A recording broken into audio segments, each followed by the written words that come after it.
I'm going to move on to our second speaker. I'm really pleased to welcome Becky Ross from the Labour Homelessness Campaign, a grassroots campaign of Labour Party members and homelessness activists. And I think Becky's going to give us a grassroots perspective on how the Everyone In programme has been working during the COVID pandemic and some of the threats and challenges it poses to those who find themselves sleeping rough or at risk of homelessness. So welcome, Becky, and over to you. Thank you. Can you hear me? Cool.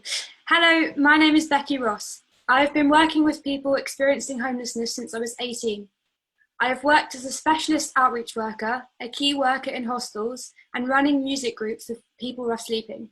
I am a member of Labour Homelessness Campaign. I currently work as a floating support worker for Haringey Council. My job is to support people affected by homelessness placed in temporary accommodation. When the government announced the Everyone In scheme, those working in the homelessness sector were excited. We hoped that people in temporary accommodation, no longer fighting to survive on the streets, would be able to secure long-term housing. It soon became clear that the extent of the housing crisis and the limited resources of our social care sector, due to 10 years of austerity, has been exacerbated by the pandemic. Our hopes were in reality a game of Russian roulette where only the lucky few would get the housing they deserved. The current homelessness provision in the UK is failing people. This is why the numbers of rough sleepers dying each year increase. It does not see safe, affordable, long-term housing as a basic human need, but instead produces an unfathomably bureaucratic and horrifyingly dehumanizing sector that offers people inadequate accommodation and blames individuals for homelessness that political decisions make. In one of the temporary accommodation projects that I worked in throughout lockdown, we accommodated 57 people in 38 beds over 3 months. Only 5 of the 57 people moved onto their own housing. Only 2 of these people moved into accommodation with a long-term contract. Roughly 15 of these people were evicted back onto the streets due to complex mental health issues that posed a threat to others. Why is this? Firstly, it is because safe, affordable housing that suits the needs of people experiencing homelessness does not exist. Social housing lists are 6 years long. Supported living placements are rare and people get cherry-picked for them. Landlords in the private rented sector still discriminate against people claiming benefits despite recent law changes. Many councils, some being Labour, are cutting floating support budgets, leaving people who move on with no support still at risk. Housing caseworkers caseloads have tripled. They are unable to reply and rarely give offers of accommodation when they do. Due to lack of housing, people are offered temporary accommodation. Such accommodation provided due to COVID-19 is extended monthly. This keeps people suspended on a cliff edge of uncertainty. People often ask me, where will I go if I can't find housing before the COVID placements end? When I can't give them an answer, people's mental health breaks. It is heartbreaking and often means people are evicted before they are housed. The people I support often describe feeling less safe in temporary accommodation than they do on the streets. Secondly, the system is not compassionate to the experiences of the people it claims to support. People who have experienced homelessness often have childhood traumas that are re-traumatized by the brutal reality of street life. When you ask people what they want, they say a home where they can feel safe to begin to make their own decisions again. Instead, they are asked to complete intensive paperwork with no guarantee of accommodation afterwards. To apply for accommodation, you must have ID, proof of citizenship, a bank account, 5 years housing history with proof of those 5 years, a registered GP, a proof of your medical history, several signed consent forms, and numerous assessments for mental health, substance misuse, applications for supported housing, social care assessments, the list goes on. All of these repeat the same dehumanizing questions, asking about trauma that people naturally, actively suppress and fail to ask people about their skills, strengths, and resilience. This process is awful and often takes months to complete. Due to COVID, many services have closed or become inundated with claims, meaning that response is further delayed. This process also involves persistent advocacy to overcome discriminatory barriers. For example, people are illegally refused access to healthcare because they have no address, or fight banks denying them accounts for the same reason. Much of this work needs computers and internet facilities that people experiencing homelessness do not have access to. Barriers due to systemic racism mean that those fleeing persecution are labelled no recourse to public funds. They are ineligible for housing, they have no income, and they are unable to access the extremely limited supply of legal aid and live in fear, the very real fear, of being deported. This process is frustrating and causes immense stress to people already exhausted and suffering. People understandably react by reaching crisis point. They become angry and they sometimes withdraw. People are then penalised for their reaction and at risk of losing their accommodation. This system is setting people up to fail. It is no surprise that people do not trust services. This is furthered when rough sleepers are criminalised by police and councils, some of which are Labour, under the Vagrancy Act and through public space protection orders.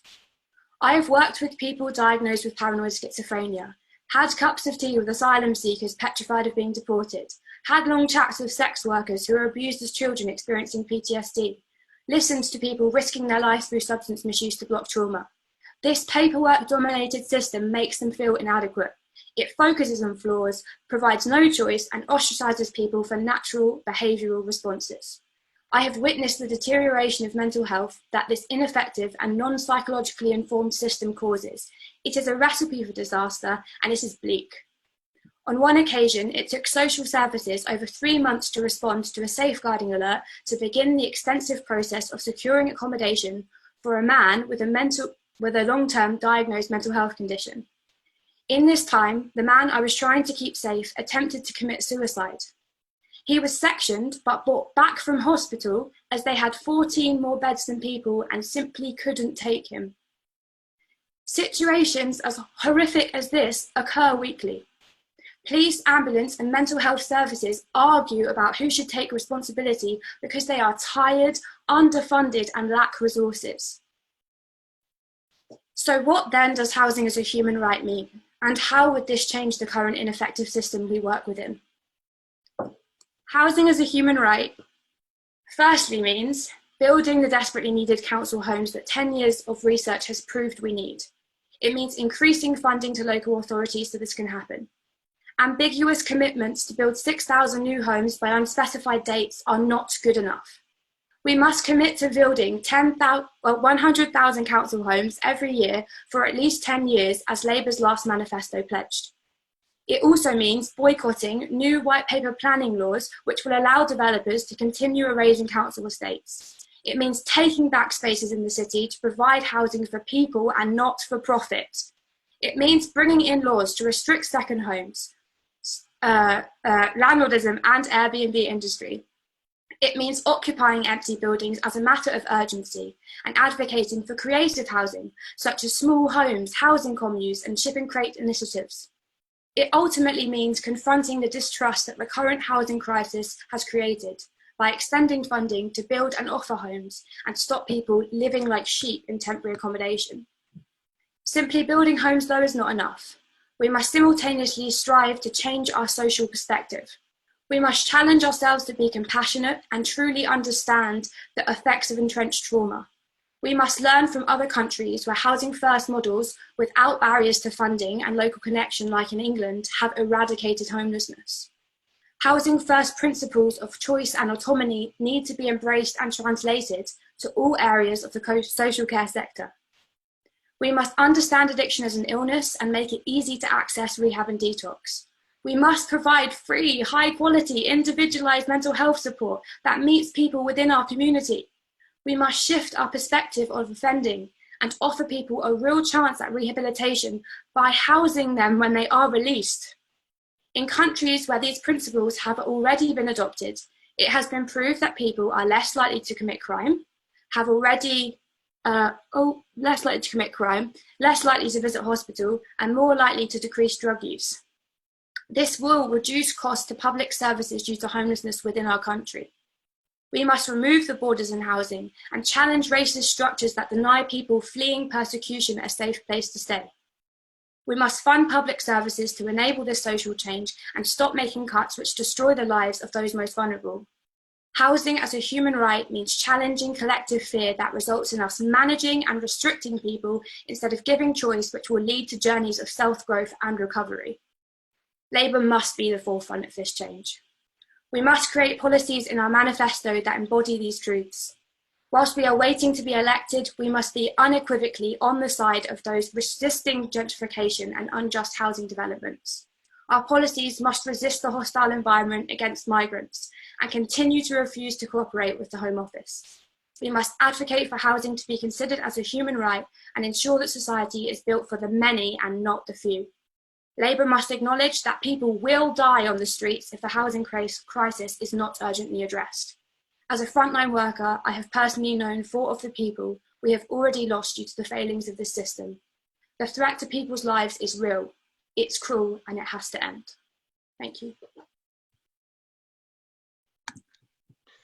Thank you very much indeed, Becky. That was really powerful. I think it will resonate with our whole set of people from across the country in terms of what we've seen with this dreadful housing and homelessness crisis in recent months, and indeed longer as a result of this government. So thank you for that.